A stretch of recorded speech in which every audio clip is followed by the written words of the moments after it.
এটা হচ্ছে চাঁদপুর জেলার শাহরাস্তি উপজেলার উত্তরাঞ্চল আ বিটাআতা আতাকরা সাইড।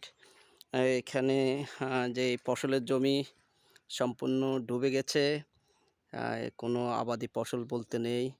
আ সেই ফসল মানুষ গড়ে নেওয়ার সময় হয়েছিল, কিন্তু দুর্ভাগ্য এমন সময় হয়েছে যে গড়ে নেওয়ার আর সুযোগ মেলেনি। তো সামনে যে একটা পৌষ সিজন নামে পরিচিত, আ সেই সিজনটাও এখানে যে ধানের চারা আ সেগুলো নষ্ট হয়ে গেছে। অ্যা আশা করা যাচ্ছে যে সেই সিজনটাও মানুষ পাবে না। তো কৃষকদের অবস্থা খুবই আ অসহায়, খুবই করুণীয়। তো খুবই করুণ। তো পানির বর্তমান অবস্থা হচ্ছে কালকে এবং আজকে মিলে আ প্রায় ১ ফিটের মতো পানি কমেছে। মোটামুটি স্বাভাবিক অবস্থা উন্নতির দিকেই। আজকের আপডেট এ পর্যন্তই।